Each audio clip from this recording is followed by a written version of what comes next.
everybody, my name is Cristi McGowan. I'm a real estate broker here in Waco, Texas, and owner of the Waco Home Team, WHT Properties, and wanted to welcome you to today's episode of Ask Me Anything.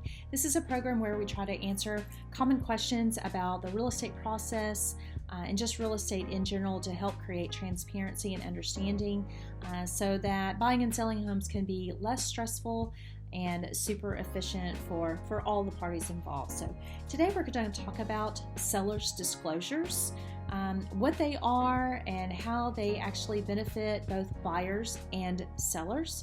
So sellers' disclosures are actually required by law. So anytime sellers, you have a single unit residential property, you are actually required by law to provide these or to fill out these disclosures. There's actually two options. The Texas Real Estate Commission provides a form that meets the minimum required disclosures by law.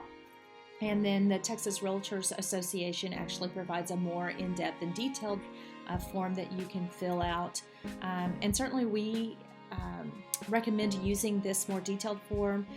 It can be used as a risk reduction tool for sellers, and it just prompts you about systems that you may not even be aware of that your home has. Like, we get people all the time asking us, do I have a sump pump? What is a sump pump? What's a French drain? Do we have that? I don't know, honey. So it's kind of interesting, and you learn a lot about your home by going through this form. And so anyways, what's in this notice?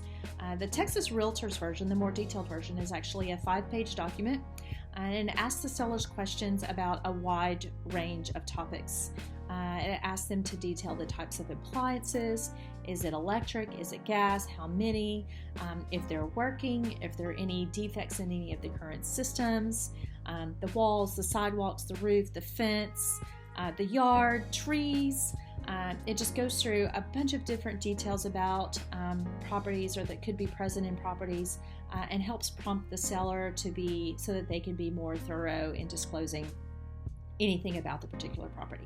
It'll also ask them if they have filed any insurance claims on the property, what they did with the money, did they make the repairs, did they pocket the cash, pest inspections, anything like that they might have that can help provide the buyer a more detailed view into the history of that particular property. So again, it will help the sellers as a risk reduction tool. There are a lot of times when a buyer moves in and they're like, oh, well, we didn't know that it had termite damage, just for an example.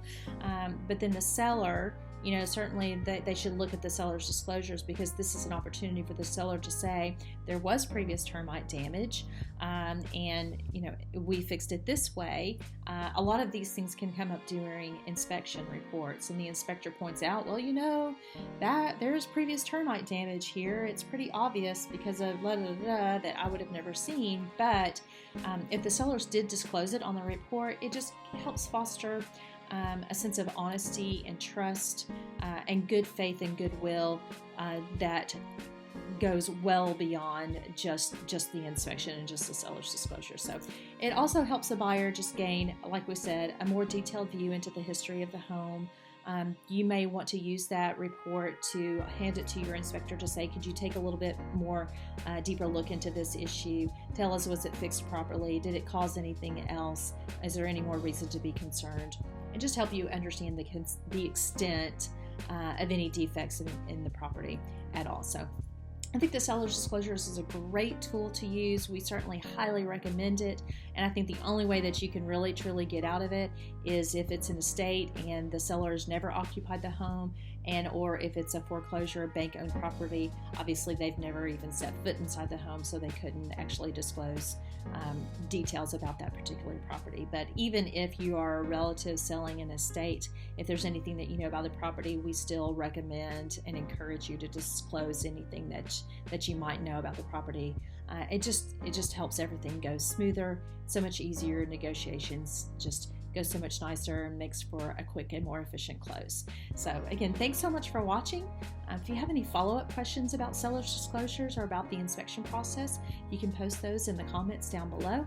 If you have other questions, please also let us know about those so we can include those in future episodes of Ask Me Anything. Thanks so much for watching again, and have a great week.